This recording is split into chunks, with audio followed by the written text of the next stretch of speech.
It's June 15, 2023. It is a Thursday. It is time for another AEW Dynamite review on the Mr. Warren Hayes Show channel. Hello, I'm Mr. Warren Hayes. Welcome. We're going to be reviewing the June 14 edition of Dynamite, but listen, listen or look, or both. Depending on where you're watching right now. That's the point. This is what I'm getting to. If you're watching this on youtube.com/MrWarrenHayes right now, consider giving a like and subscribing if this is the first time you're around here. That would be awesome. And if you're listening to this on your favorite podcast application, thank you as well. I appreciate it a great deal. 5-star reviews on Apple Podcasts, 5-star ratings on Spotify. Any kind of love that you can demonstrate, that you can show off, would be very much appreciated because it does help the podcast grow tremendously. Actually, helps it. All these little tiny things, they all come together, and then next thing you know, wow, Warren Hayes is everywhere. And isn't that the dream? Spoiler alert, it's not the dream. But you do want growth. You want more people listening in. That's normal, right? Right. Especially when you have, listen, look, let's do, if you don't mind, just before we get into the nitty gritty here, maybe some programming announcements, notes, a little housekeeping, as they like to say. This weekend, this Sunday, actually, I will be debuting my brand new AEW Collision review. First show is coming up this Saturday. Maybe by the time you're listening to this, it's already past Sunday and you're like, oh yes, Warren, we already know. But I am doing a Collision review in the same format that I do right here. So next day, some thoughts on the show, break everything down. That's what I'll be doing. So that's exciting. So, it's a good idea to subscribe. It's a good idea to not miss out on Mr. Warren Hayes, because I'm going to bring much more content to you. So starting this Sunday, actually. And then on top of that, in a couple of weeks, in fact, starting July 15, I will be doing my annual G1 coverage for the G1 Climax 33. That's going to be kicking off on the 15th. So, I'm still, I still haven't made up my mind yet as to whether or not I'm going, if I'm going on a daily basis, or if I do like I've been doing since the get-go, which is combining 2 days of G1 action into one review. I think right now I'm leaning towards, at the very least, trying to do daily. So every day there's a G1 I pop on and I do a bare minimum audio. So you'll just have like a funky ass graphic here or some video. I don't know. I'll see how it goes. And maybe there'll be days where I'm like, look, there's no point in doing a full review here. I don't know. I'll see. I'm going to keep it light, but you will be getting, once again, daily G1 coverage here on the Mr. Warren Hayes Show channel, as I've been doing for the past few years. And I like it, and I think you'll like it too. So, quite frankly, and on top of that, the Mr. Warren Hayes Show proper, this thing that we do on Thursdays, there's never been a better time to subscribe to the channel. So you might as well just go all in, and do it. Okay, now that it's done, let's get on. Subscribe to the channel on YouTube and follow me on your podcast apps. I mean, all that stuff. Honestly, I would appreciate it a great deal. But what I appreciated even more, well, maybe not more, but I appreciated a great deal nonetheless, is last night's Dynamite. Holy shit! I mean, we're back in form. 2 weeks in a row, we're getting dynamic, exciting, eventful pro wrestling.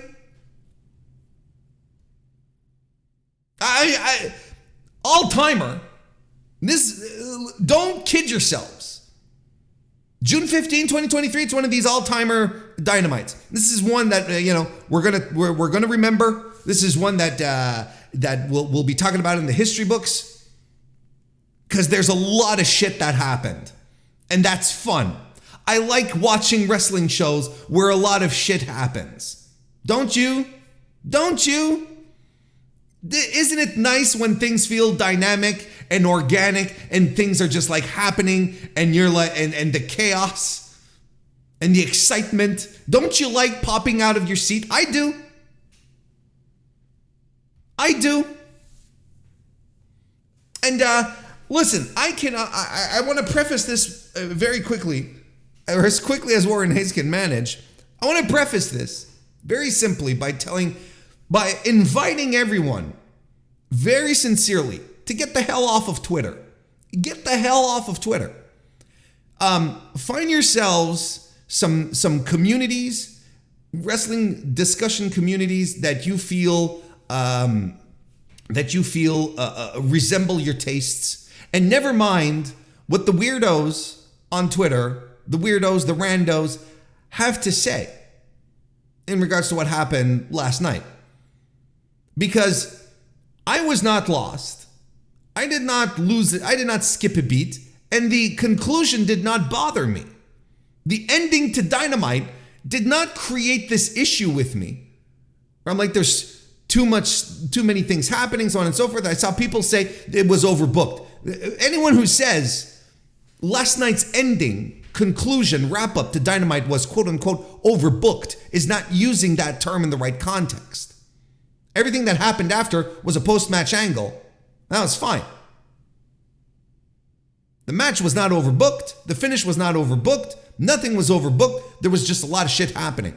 And I think North American wrestling fans are not used anymore to seeing a lot of shit happen and keeping you on your toes. I'll tell you one thing. Maybe you at home sitting next to your significant other going, who the hell are all these people? Maybe that didn't do it for you, but it did it for the people in that audience. They did it for people like me. They did it in all my hunts, on my own Discord, on all the other places that I hang out in. Everyone was losing their mind. So there is a moment where you can sit back and say, you know what, this isn't for me, and you just stop talking about it. Not unlike what I did with a certain other promotion. So it's okay here to be like, you know what, I don't get what's going on. Now, to be condescending about it, to be an idiot about it,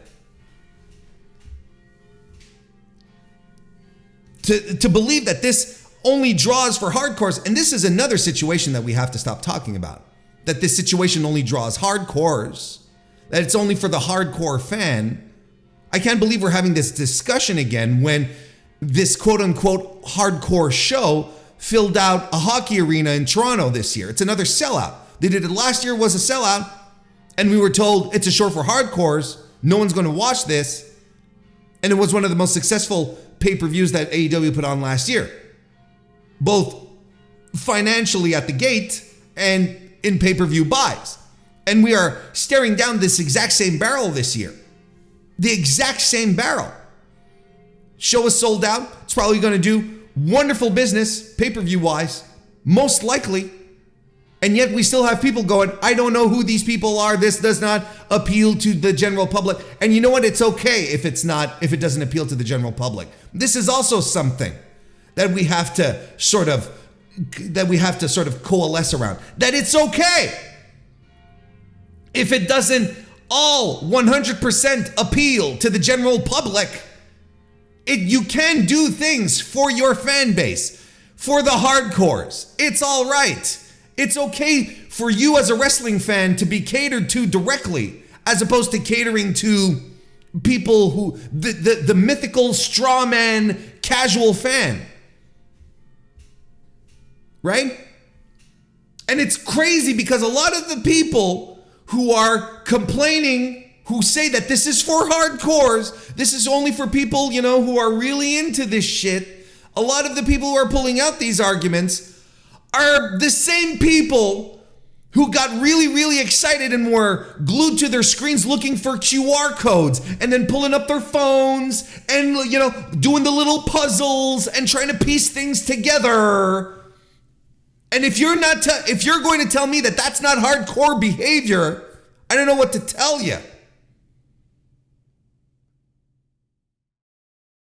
these same people who watch the Bloodline angle and are like, oh, did you see how Jay looked at Jimmy that one time at, here's the timestamp, go take a look, clipping it, putting it on Twitter. And they're going to tell me then, these same people, they're going to tell me that this shit is too hardcore. That it's a bad thing that this caters to the audience that they're trying to cater to. Makes no sense to me.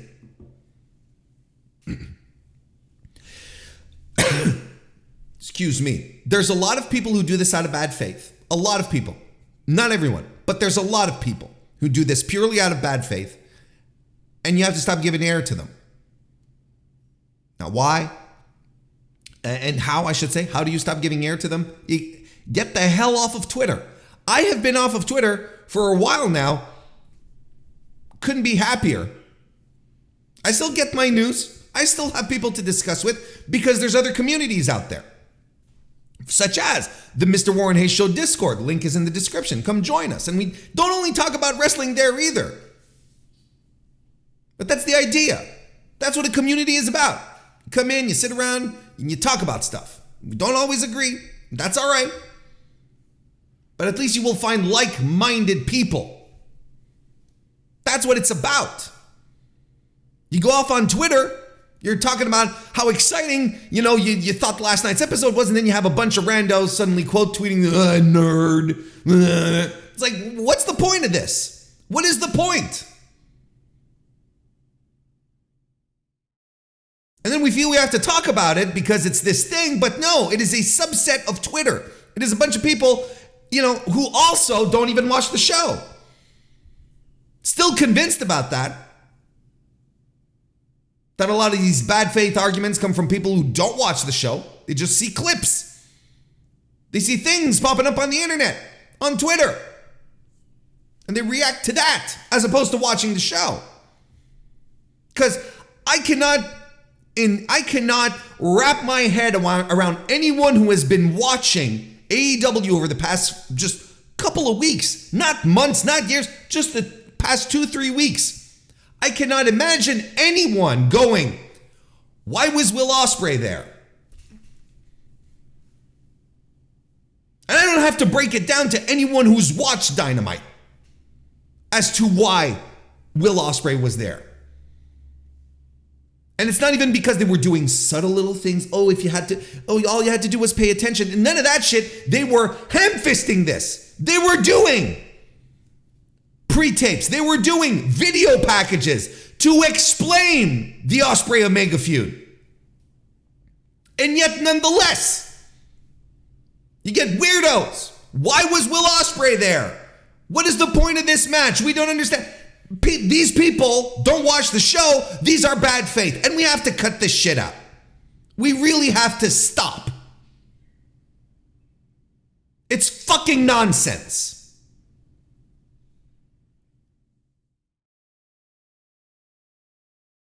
And you, as an AEW fan, as a wrestling fan, you should feel absolutely okay to watch whatever you want and enjoy whatever you want.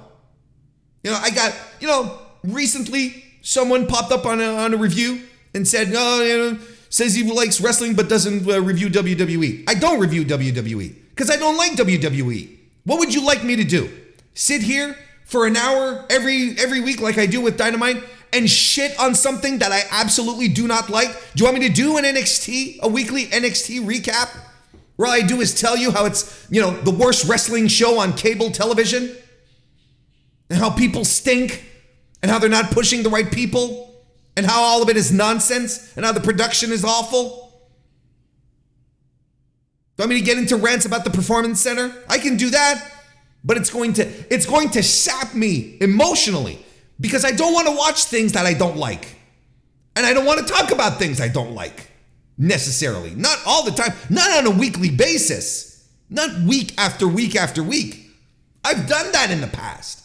I've watched Raw and reviewed it. I've watched NXT and reviewed it. And SmackDown. I've done it all. But for my own appreciation and love of pro wrestling, I don't want to have to do that anymore. watching things that I don't want to watch. And I understand people who have to do it for their job. It's their job. They do it for their website, for their own reviews. That's how they get that's how they get their money. Me, it's not a question about money. I have that type of freedom, and I understand it. I'm not trying to shit on anyone who does it. I'm saying for myself, I don't want to do it. So when I get people who tell me, but you don't have a WWE review show, you don't even to review it. You don't. First of all, I review the big shows that everyone knows, right? I do that. But the weekly shows, I don't want to subject myself or you to that. Because then what happens is the opposite, is then people come in and say, well, Warren never says anything nice about WWE. And I wouldn't. I'd mostly say negative things. I know it. So what's the point? I don't enjoy it. I don't like it. I don't even think it's good pro wrestling overall.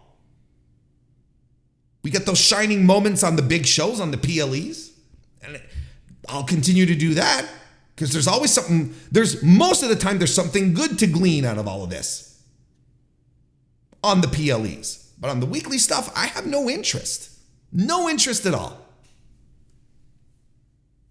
So I'm telling you all of this because you as wrestling fans deserve to be excited about what you got. You can ignore, and it's always, I saw people talking about, here's a litmus test on whether, on what type of fan you are. Well, here, I'm going to tell you one thing. Things that happen like last night, here's a litmus test as to who you should follow on social media, who you should follow in wrestling media itself. You'd be like, yeah, I'm going to connect with this person because they represent what I like, and ignore people who go out of their way to just say the opposite. To just continuously bash a product that is so close to what professional wrestling actually should be. Not a WWE clone, something different. Something fresh. If you like it, you are entitled to like it, and you should absolutely, get off Twitter to begin, but if you don't want to, you know who to ignore moving forward in these types of situations like we have here. But that's enough of that. I talked way too long about all of this bullshit.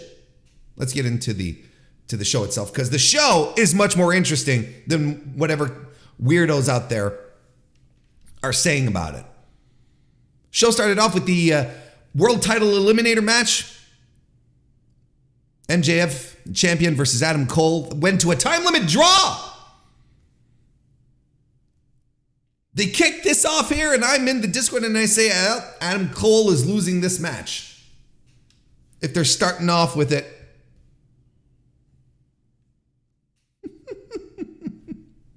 What an extraordinary piece of business this match was, all right? Regardless of what I was predicting in the Discord. What an extraordinary piece of business for free television this was. We get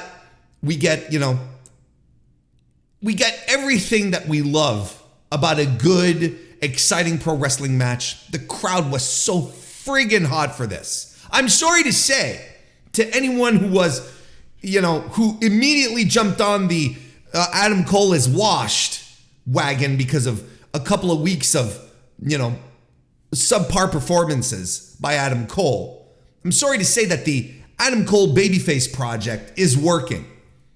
Did you see how hot that crowd was when he came out and how he was lighting up the audience? They were into him. Now, I also prefer Adam Cole as a heel. Do not get me wrong. I think he is such a capable slimeball. I love him so much. But this all worked here. And it has been working because the live crowds are into this. They're into this guy, and they were into this match. And Cole worked hard. He worked super super hard. So did MJF. And they did so, and this is why this is one of the things that I don't understand this is one of the ways. Let me rephrase that. This is one of the ways you can find the AEW detractors here. Because it wasn't flippy shit. It wasn't, just people we don't know. It wasn't, all the usual things. You had, by all intents and purposes, a wonderful, excellent North American style professional wrestling match. That's what we had here. This is what we got out of this match. Two guys who did not focus on, throwing themselves off of shit or, doing, incredible feats of acrobatics, an athletic competition. We got ourselves a pro wrestling match, beautifully told by two guys who have incredible, excellent pro wrestling brains, and who put this match together wonderfully. This is what we had here. And you like your stories? You like your little stories and matches? There was plenty of them. So anyone who's looking at this and saying, AEW bullshit, I don't understand. I don't know what those people want anymore. Because this was the closest that I've seen of it to a match that resembles a WWE style and a well done, a well executed WWE match. This is the closest I've seen in a while.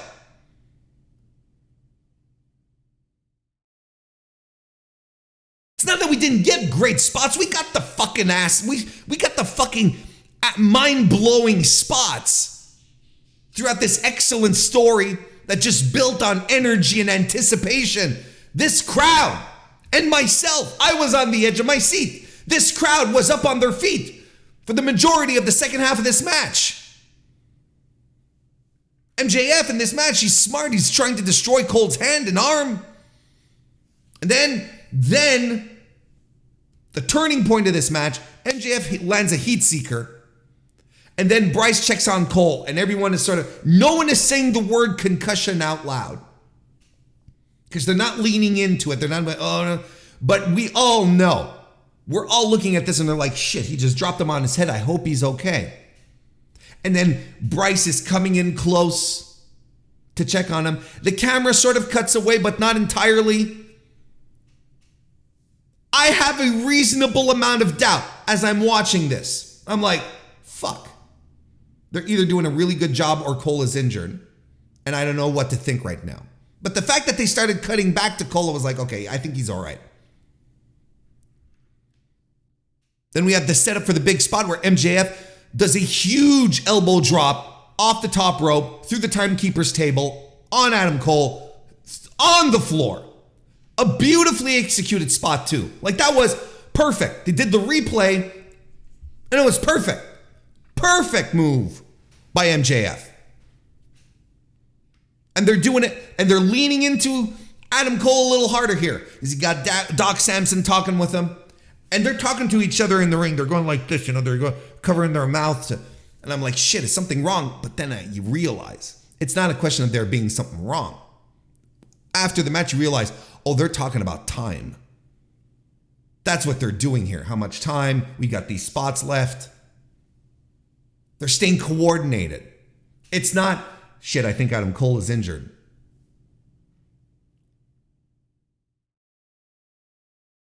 There's so much great selling in this. Adam Cole, his selling here, and this is something, look, if he wants to milk the concussion, let him fucking milk it. Danielson did the same thing, and he still does. Less because he's a heel now, but Danielson still milks the neck. He should absolutely do it. It's pro wrestling. It's fine.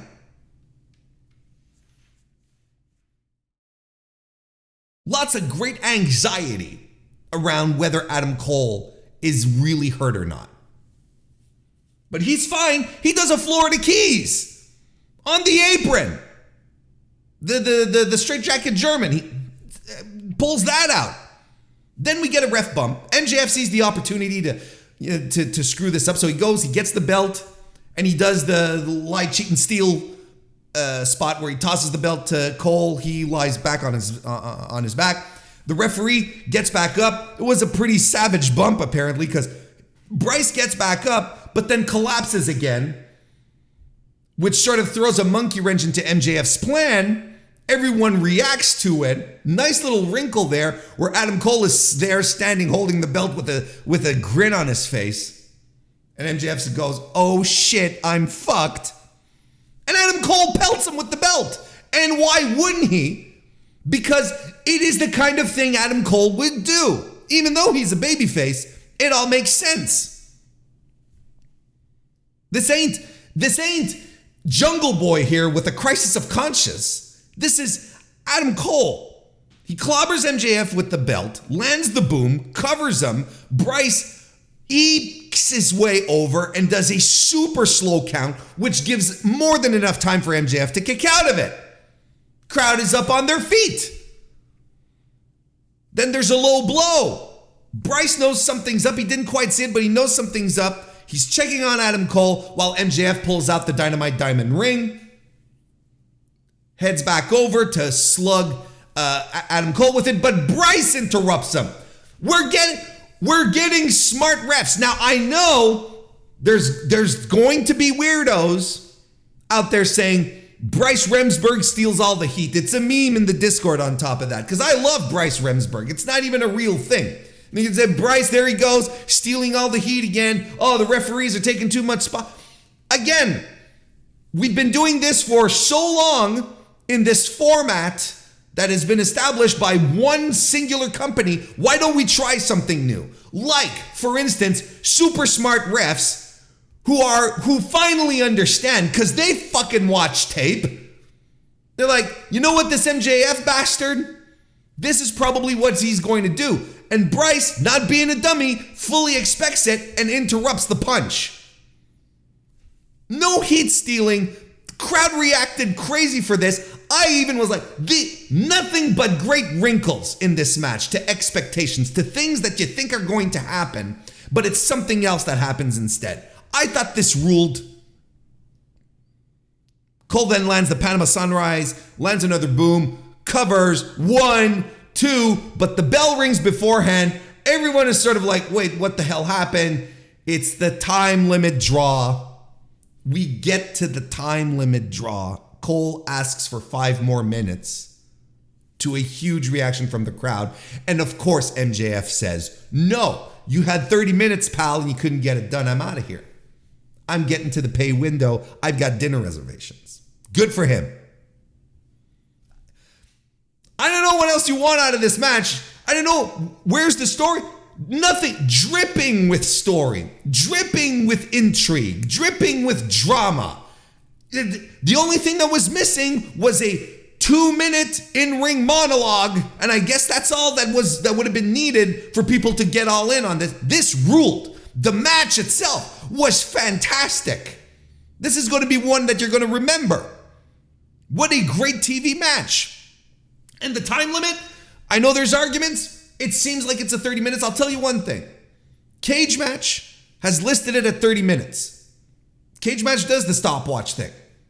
So, you know, as far as reliability goes, I'm good with Cage Match. If they say it's 30 minutes, I'll buy into it. And even if it's 29 minutes, 57 seconds, who gives a shit? I don't care, because the story works. It's not as if there was a full 3 minutes missing. Then you'd be like, eh. But this is all kayfabe. It's all story. And was the story told well? Yes. And did it have to end this way? Yes. And if it really did end at 30 minutes, as they were counting as Bryce was delivering the 3 count, that's ballsy as shit. That is a ballsy call. That's world class. I don't know. But that was perfect. Perfect in execution. Just wonderful. What a match. And MJF was such a perfect douchebag all throughout the match. Especially at first. He's excellent. And people are like, oh, he does the jack off motion. Who cares? Yes! Because he's a douchebag. You're not supposed to like it. You're supposed to be, I'll tell you one thing.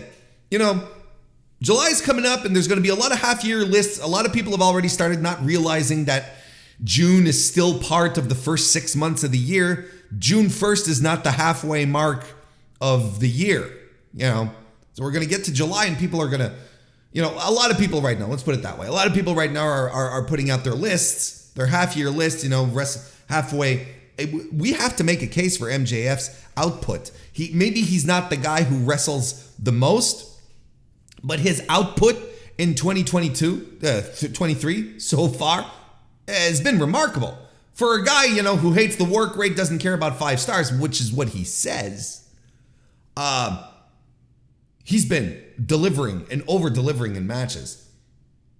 He's been solid, and right now has a catalog of excellent matches. Might not be numerous, but the ones he did wrestle counted, they mattered, and they were great. Great to excellent. Anyway, what a fantastic opening. And no, I'm not going to dive deeper into the discourse over the 30-minute time limit. Was it really 30 minutes?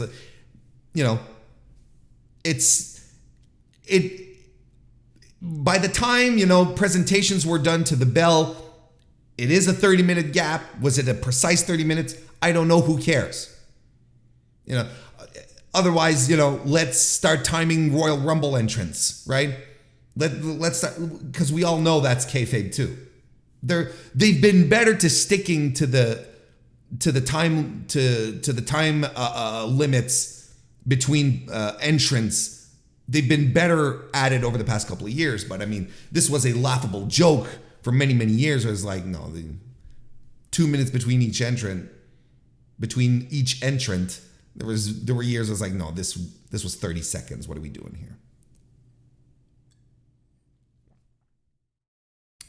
No, yeah, listen, this was fantastic. A great TV match. A great match, period. Let's put it that way. Great match, period. And it was on TV. I would be lying. Here's my last thought that just popped into my brain, but it does matter to be pointed out here. I would be lying if I didn't tell you that Adam Cole did not need this match. This was Adam Cole's best AEW match, bar none. So I'd be lying if I told you, and especially after what happened over the past couple of weeks, I would be lying if I didn't tell you that he did not need this. And he needed it, and he got it. Came off as a star, looked great. I think we're starting to see where Adam Cole is starting to fall as far as match style. He's not going to be able to do, high risk, high maneuver stuff anymore, probably, most likely.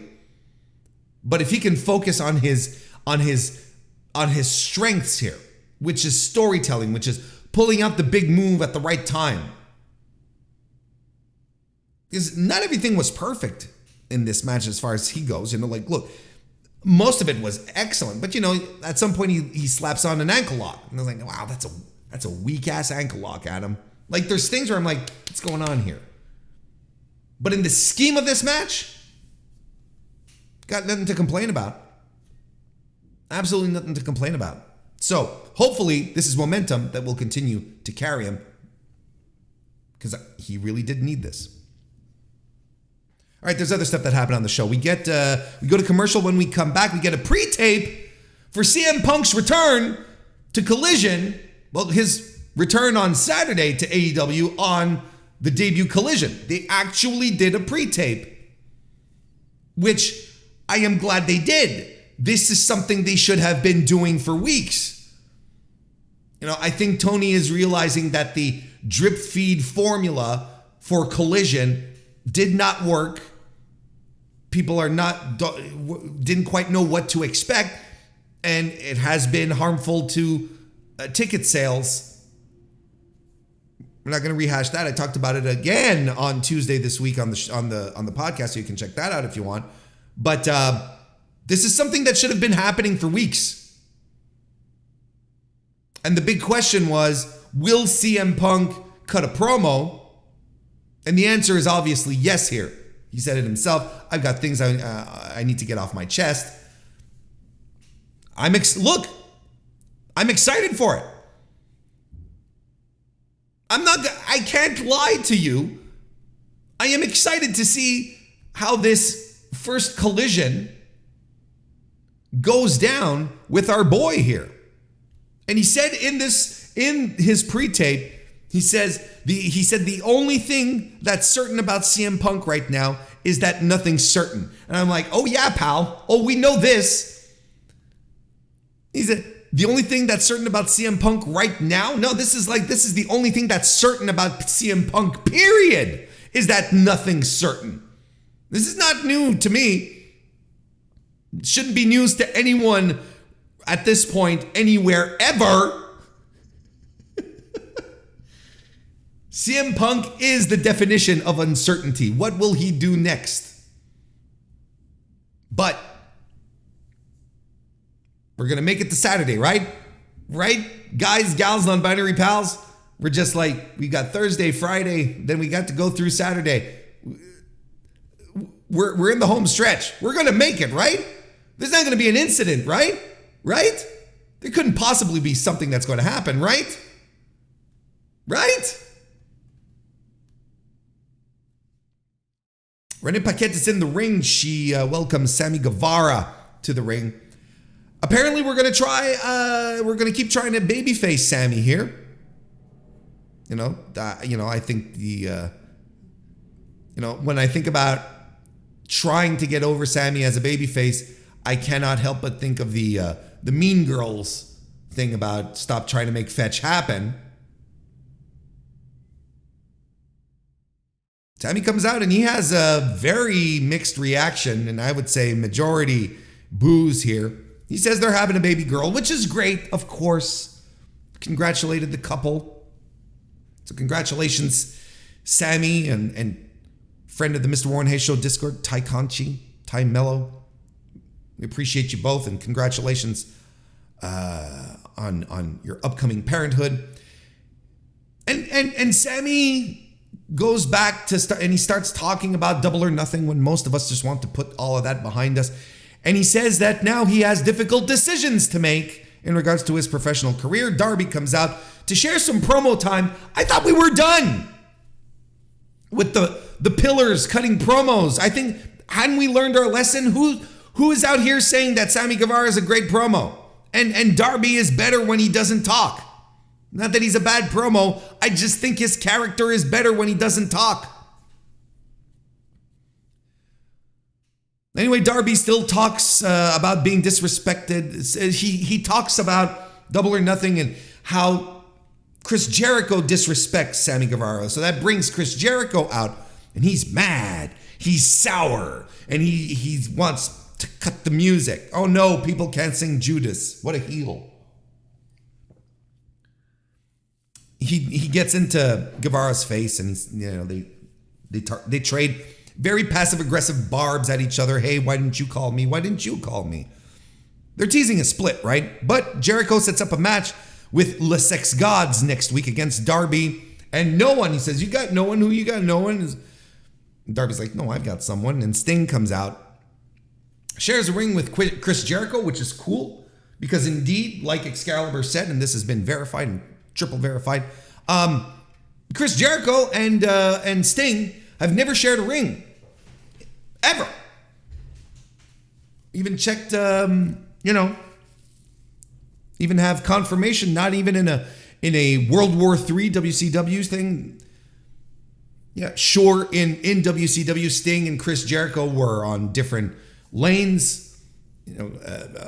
Sting was a heavyweight, Jericho was a cruiserweight. But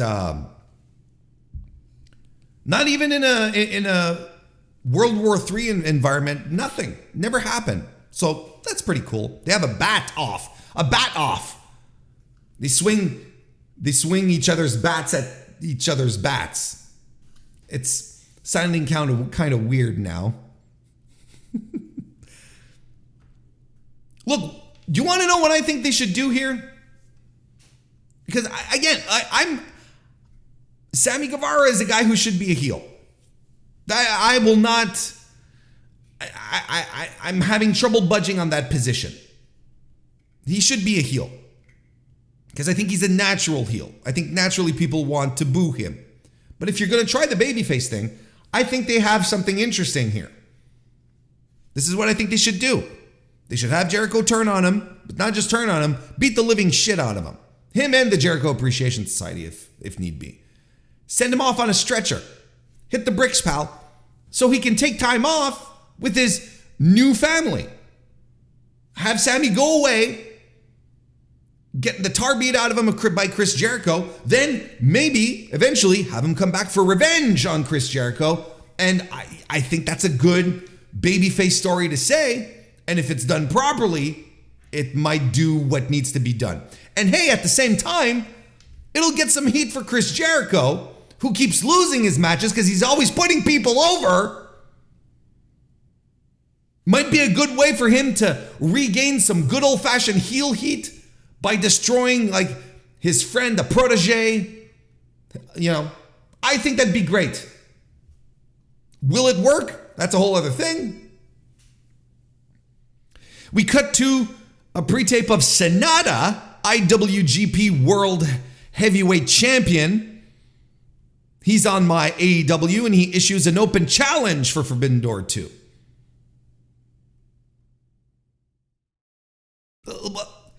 Why don't we cut to the rest of this that happens later on in the evening? We'll all talk about it in one block. Why don't we do that? Later on, right, Jungle Boy is with Renee Paquette. Well, Jungle Hook is with Renee Paquette, right?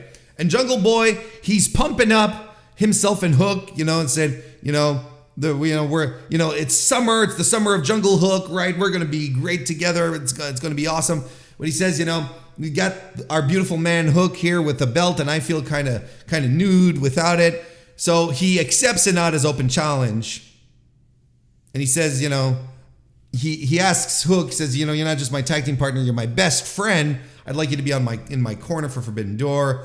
They fist bump. So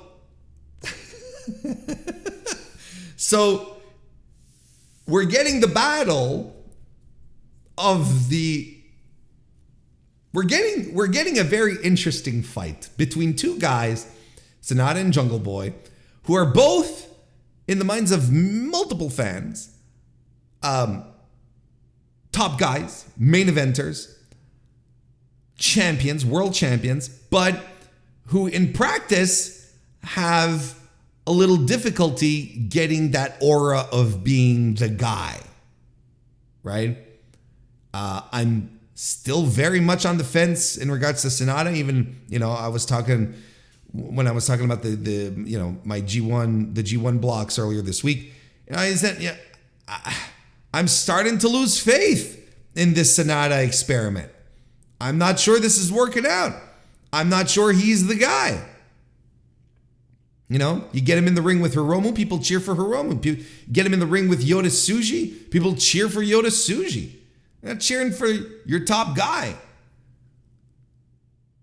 And I don't think North American audiences have accepted him really as the top guy either, but he hasn't done anything really to blow your mind.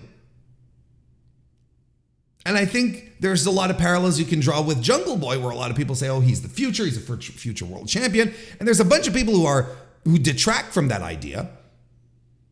And I can understand the argument, who detract from that idea and say, no, Jungle Boy, he's very mid and, doesn't have as high a ceiling as people think. Well, we're getting a perfectly paired up match here of two guys who are just, who a lot of the fan bases go, I like him and all, but right? I mean, I think I'm being pretty objective here. This is a situation that exists in regards to both of these guys. Whatever your personal feelings are, no, I think Jungle Boy. This is a permeating part of the discourse regarding both Sonata and Jungle Boy. So, is this going to be the Barn Burner 5-star? It could be. Because here's the thing. The match is going to be good. Don't get me wrong. The match is going to be good. I have no doubt in my mind. It's just, I find the pairing in the context of both of these men's careers, I think the context is very interesting and a little peculiar. And there's a lot of parallels you can draw here. Now, I think it is clearer than ever with the promo that Jungle Boy cut here that he's turning heel, right? Oh, you're my best friend. You're not just my partner. The summer of Jungle Hook. We're going to be so awesome together. He's turning. I think it is more than obvious at this point. Then we go to the 8-man tag. Darby Allin, Keith Lee, Orange Cassidy, and Sting defeated the Mogul Embassy. This is a hot 8-man tag. I love this match. Lots of fast-paced tags, some smart team action too. Brian Cage sporting Sting makeup. They had this incredible triple team by the Embassy big dudes on Darby Allin, followed up by a flying knee by Swerve. It was just fantastic. Flipping Stunner gets the hot tag to Keith Lee, who gets sunset flipped.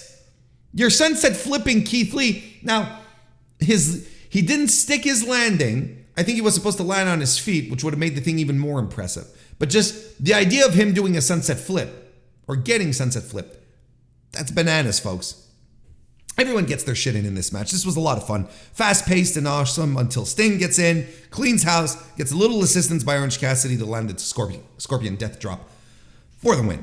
I like this a lot. I thought this was a blast.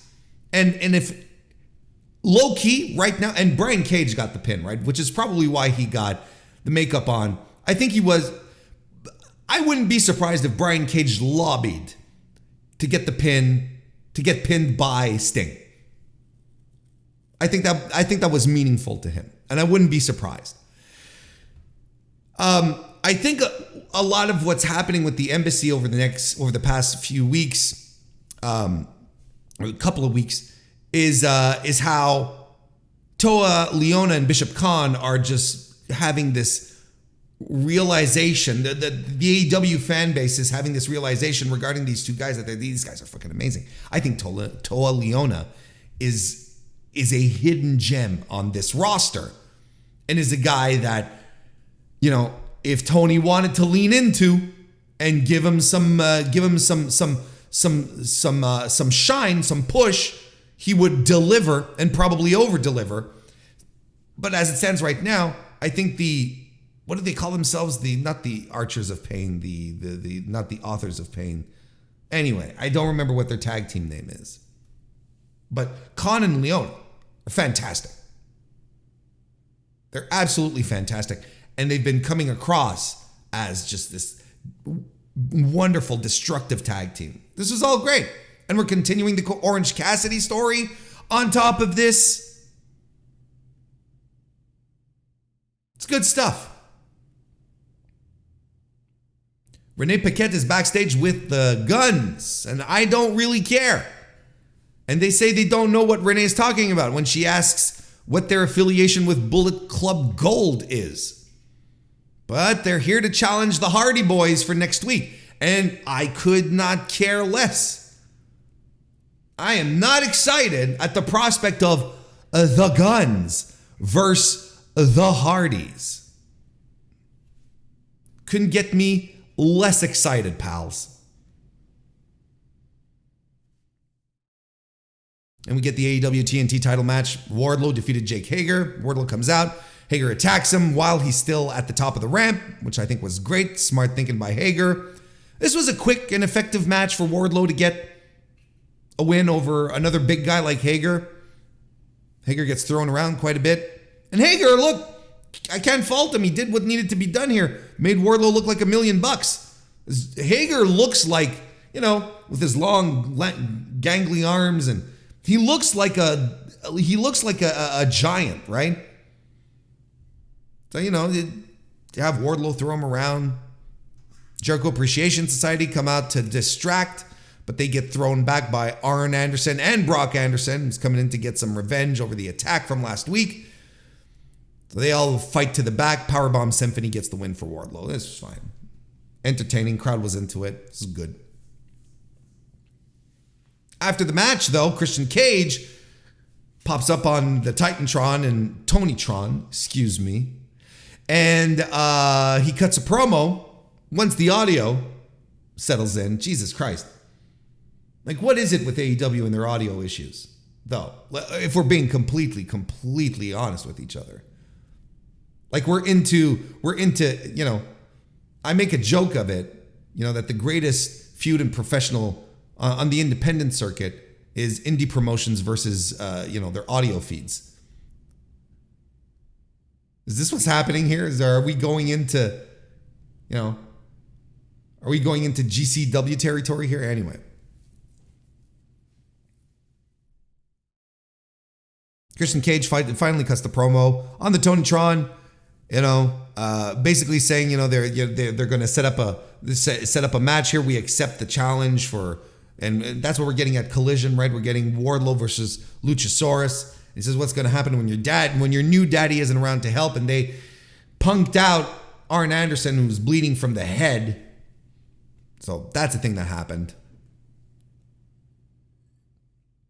Of course, Wardlow runs back, but we don't hear or see anything about this for the rest of the evening. We cut to Hiroshi Tanahashi challenging MJF for the world title at Forbidden Door. He says, as long as you're a champion, that belt will not shine. Now, I don't think there is a better pairing. And I mentioned this. I can't remember where, but I had mentioned, you know, what I would even have done is don't book MJF on the show. Have him walk out at Forbidden Door and talk about all of us nerds in the audience. I say us because I'm going to be there, but talk about all the nerds in the audience and watching at home, watching this, you know, this indie fed, and then have Hiroshi Tanahashi like the icon, the ace, the face of AEW, of New Japan, come out. Have a confrontation face to face, have him beat him up. And then I was like, then carry this match over onto next week's Dynamite. Have Tanahashi stick around for a bit. He doesn't have to be in Japan until the 15th. Then have MJF and Tanahashi on a Wednesday night. But they're going to go with it right here. I'm okay with this. Like the idea still stands. That MJF, the guy who hates Japanese wrestling, wink, wink, calls it, you know, says it's nerds for nerds, work rate. You know, the guy who positions himself as being the complete antithesis to Puro being challenged by Hiroshi Tanahashi, and his Renee Paquette then ends up backstage with MJF in the trainer's room where MJF is being looked after. MJF says he will never wrestle some rando from a rinky-dink indie in Japan. And again, MJF knows exactly what he's doing here. He is calling all of the weirdos on Twitter, everyone who says this about New Japan without understanding a lick about pro wrestling, think that New Japan is an indie fed, just a tiny little conglomerate of things. He knows what he's doing. Not unlike the Vince McMahon things from last week. If this is how you want to make your fans angry, you want to get them pissed off at you, this is what you say. So he's into it, he understands, and he says, no, I'm not going to do it. He says, Tony Khan decided to book me without checking with me first, and he tells Tony Khan, I'm not going to do it, and you know this wouldn't be the first time I no-show a booking. I don't know why people nitpick MJF shit so much when every time he is so spot on.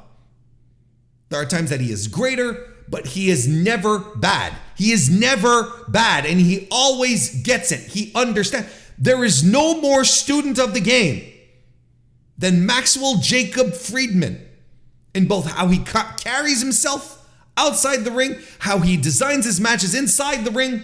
This guy gets it. And we have to stop pretending that just because, you know, he does the jack-off movement in the ring, that he says your mama swallows, you know, in promos, that he's, you know, oh no, that this is cancelable offenses. No, you're not supposed to like him. This is the whole deal. He goes into the audience last night, flips a cap off of a kid, you know, a teenager, whatever, at the most in his early 20s at the most. The kid's up, he's got his arms in the air, woo! I don't think wrestlers should touch fans. Come on now. Stop.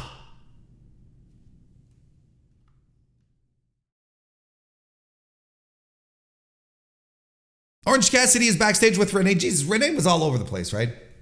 She doesn't need to do CrossFit. She asks, what's next for Orange Cassidy? He says, well, I'm going to wait here till someone walks in to challenge me. Oh, here they come. I mean, it's crazy how good this Orange Cassidy character is working, right? It's nuts. It's so good. Well, who walks in, do you ask? Zack Sabre Jr., current New Japan Pro Wrestling World Television Champion. And he says, I would love to be a dual champion. I want to challenge you for the international title. Now, at first, I got excited because like, oh, is this going to be a double belt thing? But I re-listened to it. It's not a title for title. It's, anyway, as it stands right now, it's for the international title. Orange Cassidy and Zack Sabre Jr., are you kidding me? This is going to rule. This is going to rule. With this, the streak that both of these guys are, basically what this match is the match of the workhorses, the guys who are constantly working and putting out good to excellent matches on a weekly basis, or near weekly basis in the case of Zach. But he's been out there doing fantastic work, up and down, Ring of Honor, North America, Japan, everywhere. And Orange Cassidy, I don't think we have to rehash how great he's been. These are two of the workhorses. These are the two workhorses of either promotion that are going head to head. Expect nothing but greatness here. This is going to rule. Then Garcia comes in and asks Orange Cassidy, where's your boy Shibata? Because I want the pure title. So are we getting Dan Garcia versus Katsuyori Shibata at Forbidden Door? I would hope so. Because that would make my heart very happy to see Katsuyori Shibata live once in my life. But we could also be getting that at the Ring of Honor pay-per-view, which it's not Super Card of Honor. I don't remember the name. But the next Ring of Honor show. And in the meantime, we're getting a tag team next week. Orange and Katsuyori Shibata taking on Zack Sabre Jr. and Daniel Garcia. Where's your boy Shibata? You love to hear it. Going up to Orange Cassidy. Talking about the purest of pure wrestlers. Katsuyori, where's your boy? You love it. God, I love pro wrestling. AEW Women's World Title match then occurred. Toni Storm successfully retained against Skye Blue. I thought this was Skye Blue's best effort in AEW to date. I think it's hard to question. I don't know. There's nothing, and I thought about it and I pondered over it. I went over to Cage Match. I looked. I cannot think of a better showing, better match from Skye Blue than what she did here. Her mother was in the audience, and Jesus, does her mother look like her. They look alike. Like there is no question to me. Like you would introduce that lady to me outside of a wrestling context, outside of a ring. Does your daughter wrestle for AEW? They just look alike. Anyway, Skye Blue here. She's on fire to start this off. I think she has a great opening sequence. Toni Storm sprays her mom with the paint, the spray paint. Then gets in control on the floor. Skye Blue eats some guardrail. But Skye Blue also has spray paint that gets tossed into the audience. And she hits a code red or a code blue, I think is what she calls it. Anyway. But Ruby Soho distracts so the referee doesn't see it. We get the visual pin though. Storm Zero by Toni Storm.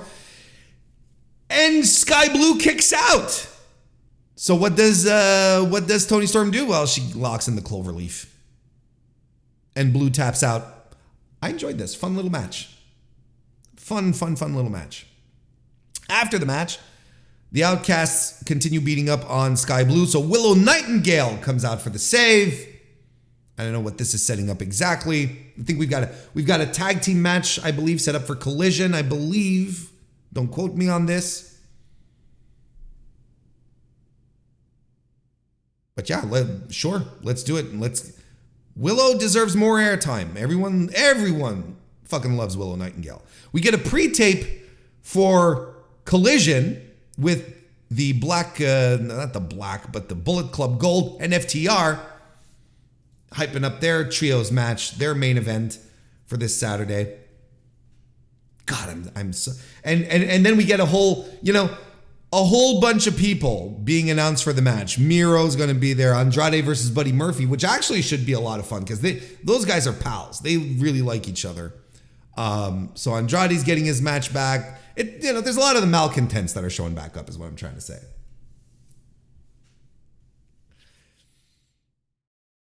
And then finally, the main event. What a main event!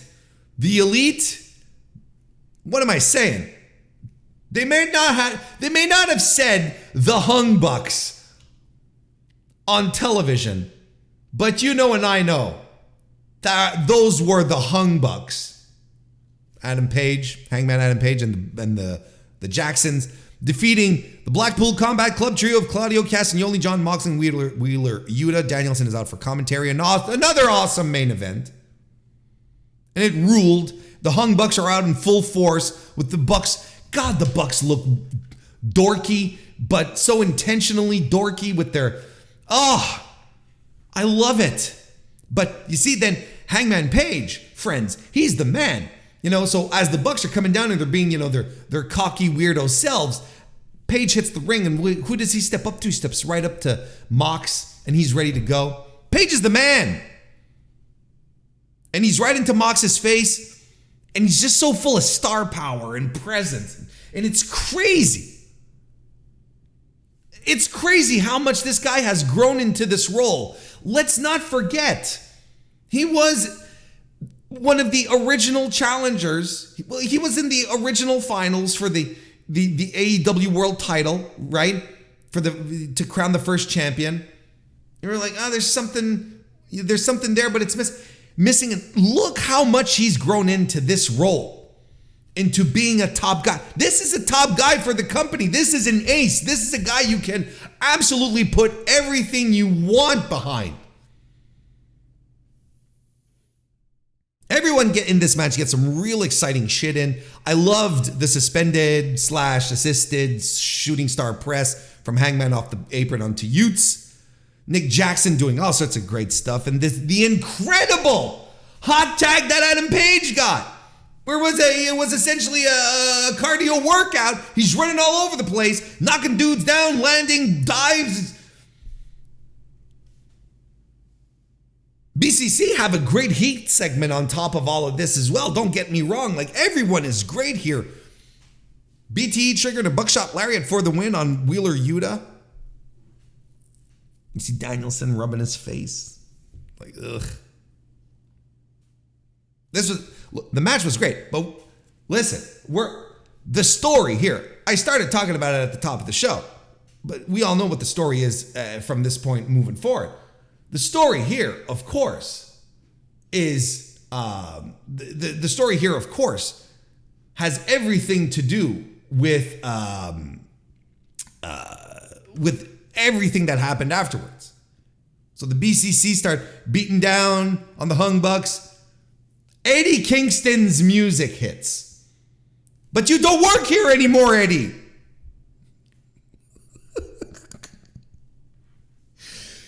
Eddie Kingston, rousing response from the audience. He goes straight for Claudio. But Yuta sort of steps in. He eats a back fist to the future. Claudio eats one too. Mox runs in, but they don't attack each other. Why? Because they're friends. We know this. They're pals. And they're mouthing off at each other. Mox is like, what are you doing to my boys? And Eddie's like, I don't give a shit about your boys. I hate fucking Claudio Castagnoli. They're arguing with each other. Matt Jackson then attacks John Moxley, and he pulls the Jacksons off of Mox. So they're like, what the fuck are you doing, Eddie? I was like, what are you doing? This is my friend. I'm sticking up for him. So they all start shoving each other.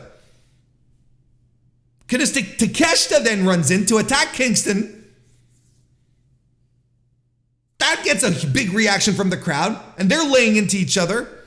And then Kenny Omega appears. Battle cry. He runs in. Crowd goes nuts. He goes after Takeshita. He and Takeshita trade forearms.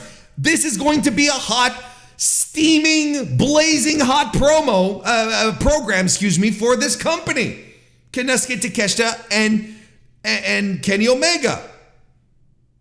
We get V-triggers, super kick parties, a dragon suplex. Omega sets up for another V-trigger. And out of the audience appears Will Ospreay. And he takes Omega down with a kick and a hidden blade. And Danielson is so happy from the commentary position. He gets up and gives Will Ospreay a standing ovation. And Will Ospreay gives a second hidden blade to Omega on top of that.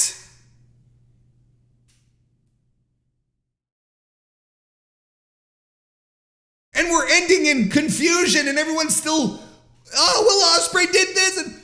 And the last thing you see as we're closing out AEW Dynamite on a Wednesday, the last picture you see is Will Ospreay. I don't know what to tell y'all. This fucking ruled. And it established so many stories, reinvigorated a lot of stories, but we got what? Like 4, 5? Kingston and Claudio, Kingston and Mox, right? And then we have Konosuke Takeshita and Omega with Omega and Ospreay, of course. That's 4 stories right there. Not to mention the lingering feud, the overarching feud of the Elite with the BCC. So that's 5. Stories everywhere, folks. What do you want from me? The company that doesn't do stories. I hit the bricks again. Listen to people who watch the show, who know what they're talking about. Those are the stories. They're right there. They could not be clearer. I'll tell you, I was at a point that I was expecting the coin drop. When Danielson was up there applauding at the top of the ramp, I was expecting the coin drop. I was expecting Okada to pop up. But he's almost a lock, right? Okada is a lock for next week, for next Wednesday, right? He has to be.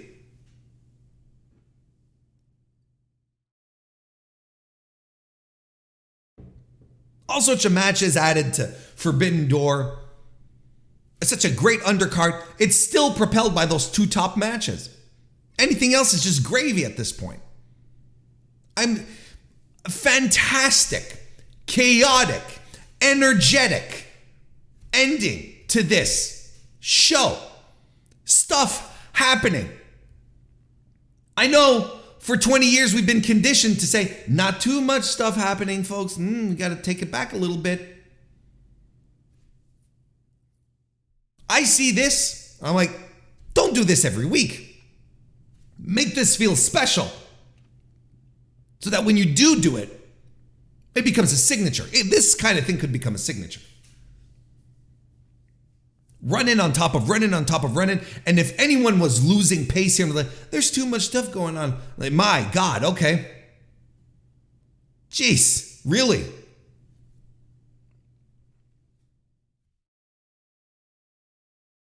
All of this was great.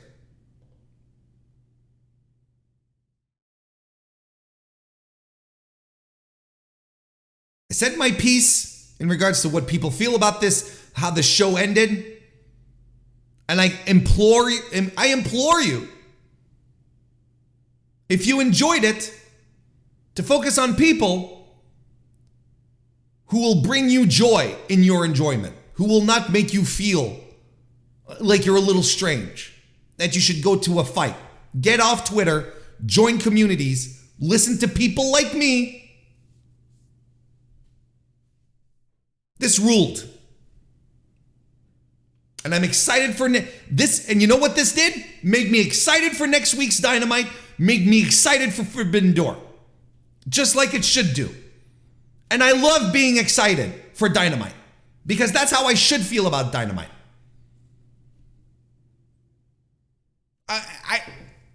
We'll close off on this thought. And I apologize. I don't remember where I read it. Or who. Maybe it was in a chat somewhere. I don't remember. And I apologize. But there was a topic going around saying that Tony Khan doesn't pivot.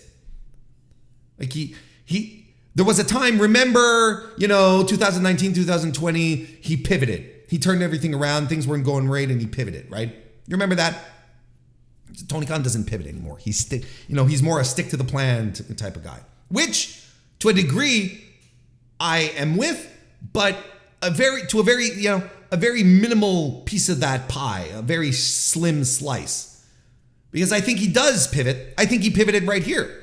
I think it's foolish to believe that Tony Khan did not hear and receive and took to heart the criticisms that he faced throughout most of April, leading into, some of March, but mostly April, leading into Double or Nothing, with a lot of the feuds, with a lot of the stories that were going on. You would do not believe that he did not take that to heart and did not pivot off of that to say, whatever we were doing here didn't work, we're going to go back down this path. Because the Dynamite after Forbidden Door was nuts. We were back to form. We were slapping our hands together and we're like, AEW back, baby.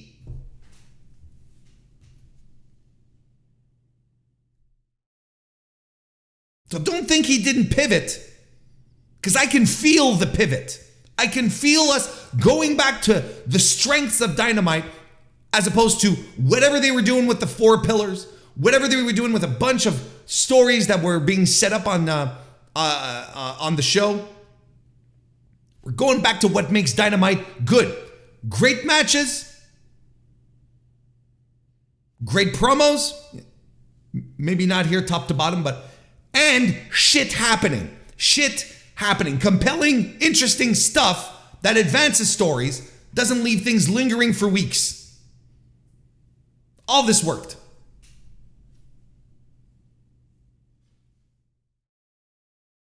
And we are going to wrap this up for today. Hope you enjoyed it. Again, likes, subscriptions, follows, all of that on YouTube, on your favorite podcast app. They would all be tremendously appreciated. And thank you, most importantly, thank you very much for taking the time to listen to this review. I'll be back on Sunday. Make a note of it. So it's a good time to subscribe. Have a great rest of your week. See you next time.